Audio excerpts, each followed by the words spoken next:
Dharmasthala. This is not just about one incident. It involves the allegations of mass burials, mysterious deaths, missing people, and failed justice. It also involves the powerful religious institutions, grieving families, and the questions about truth and accountability. What's all about Dharmasthala? Let's get all the answers. Welcome to Youturn, and this is your host Nandini Madheshwaran.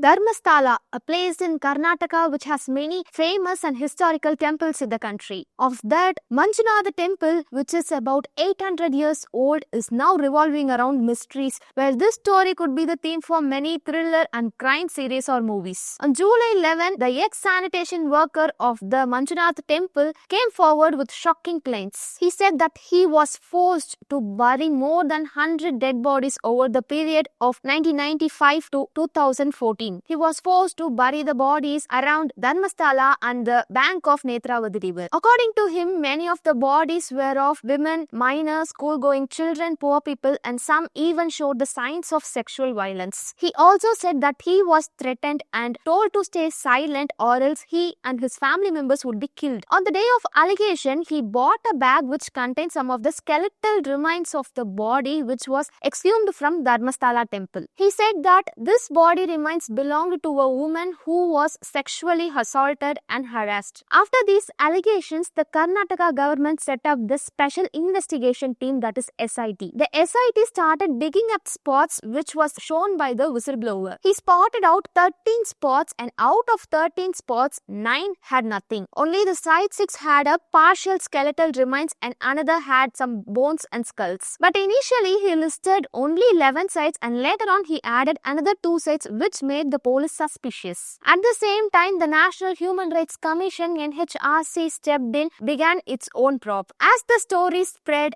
activists, journalists, and many human rights groups demanded a fair and independent investigation. Some even wanted the Karnataka High Court to take part directly, fearing political interferences. A roundtable meeting in Mangaluru said that if the current SIT cannot work independently, then a new SIT should be formed. Soon the situation on the ground turned tense. On August 6 of 2025, clashes broke out near the temple between the journalists and the supporters of the temple. Some media persons and YouTubers who were covering this issue have been arrested, FIRs were filed, and the violences against this issue made huge questions. Why was there so much of anger is imposed on the journalists and other activists when this issue has its own truth? Then there came a twist. The whistleblower who named Chinnaya, who made all these accusations, was arrested. Why he had to be arrested? Because the police said that there were inconsistencies on his documents and the statements. The skeletal body which he surrendered at the day of accusation, which he said that it was a female body who was sexually assaulted and murdered, was found to be the male body after forensic results. Forensic report also says that death of the male could be of suicide. Then the police confirmed all his statements was lie. He was arrested. But after his arrest, it raised even more many questions. Why he lied for all of these days? Or was he silenced because he knew too much?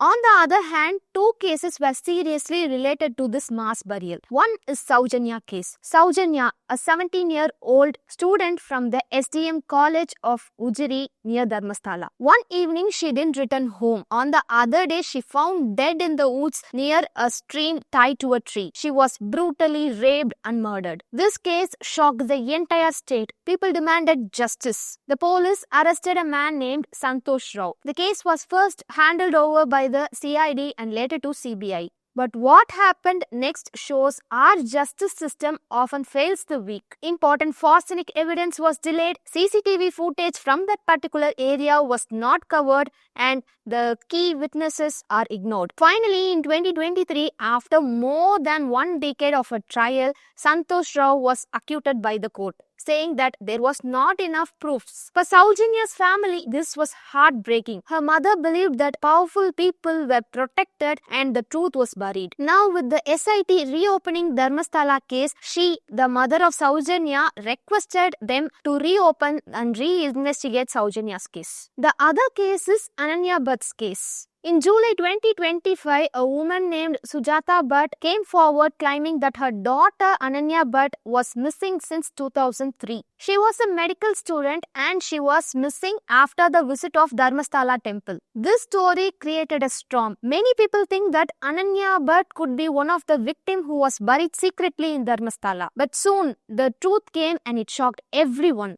The SIT found that there were no records of Ananya Bhatt, not even the college admissions or not even the birth certificate of Ananya. Even the photograph Sujata gave was turned out to be fake. Finally, Sujata herself confessed that the case of Ananya Bhatt was false. She also says Ananya was not her own daughter but her friend's daughter. She admitted she was pressured by some of the political activists and she also had a personal property dispute with the temple authorities. This revelation damaged the credibility of the investigation. But others argue just because of one case is fabricated, we cannot ignore the real cases like Sowjanya cases. So where does this leave us? On one side, we have Sowjanya case, which is a real case whose family is waiting to the justice for more than a decade. On the other, we have fabricated case like Ananya Bhatt, which create confusion and weaken the right for truth. The SIT's role is now important than ever. It has to carefully separate facts from the lies and ensure that the victims are not forgotten. The Dharmasthala burial case, Sowjanya case and Ananya Bhatt case all together tells only one thing. Justice delayed is justice denied, and truth,